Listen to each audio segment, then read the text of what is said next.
Hello అండి, మరొక పూజా విధానంతో మీ ముందుకు వచ్చేసినాను. ఇది అమ్మవారి పూజ అండి. మా చెల్లి చేసింది. తను గత 12 వారాలుగా ఈ పూజ చేస్తుంది. చాలా మంచి ఫలితం వచ్చింది. అందుకనే నేను మీతో పంచుకుంటున్నాను.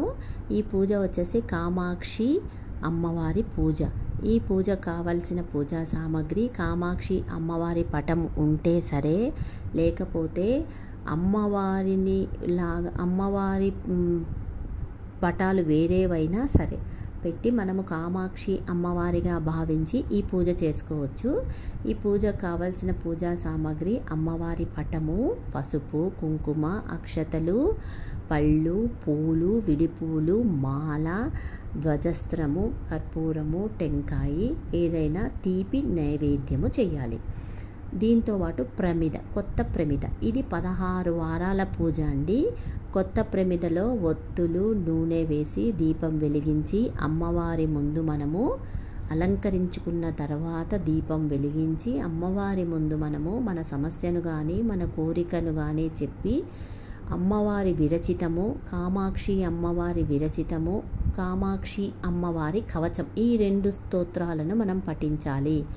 మనకు ఒకవేళ నోరు తిరగకపోతే ఇవి తమిళములో యూట్యూబ్లో ఉన్నాయండి. మనం డౌన్లోడ్ చేసుకొని ప్రతి వారము ఈ 2 స్తోత్రాలను పఠించి టెంకాయ కొట్టి తీపి నైవేద్యము పెట్టి మనం ఈ పూజను సంపూర్ణం చేసుకోవాలి. ప్రతి వారము ఒక కొత్త ప్రమిద యాడ్ అవుతూ వస్తుందండి, కలుపుకుంటూ వస్తుంది. మొదటి వారము 1 ప్రమిద, రెండో వారం 2 ప్రమిదలు, మూడో వారం 3 ప్రమిదలు, ఇలా పాత ప్రమిదలతో కొత్త ప్రమిద కలుపుకుంటూ 16 వారాలు ఈ పూజ సంపూర్ణం చేసుకొని కంచి కామాక్షి అమ్మవారి దర్శనము చేసుకొని నమస్కారం చేసుకొని అక్కడ గుళ్ళో కూడా ఒక దీపం వెలిగించి మన కోరిక తీరింది అని ఒక నమస్కారం చేసుకొని రావచ్చండి. లేదు అంటే మీ కోరిక తీరిన తర్వాత అయినా కూడా కామాక్షి అమ్మవారి దర్శనం చేసుకొని ఒక దీపం వెలిగించి రావాలండి. ఇది అండి పూజా విధానము.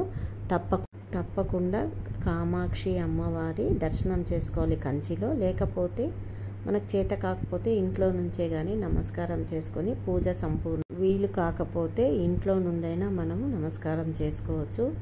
ఏదైనా మధ్యలో అవాంతరం వస్తే ఈ పూజను కంటిన్యూ కూడా చేసుకోవచ్చండి, ఏం సమస్య లేదు. అమ్మవారు కదా.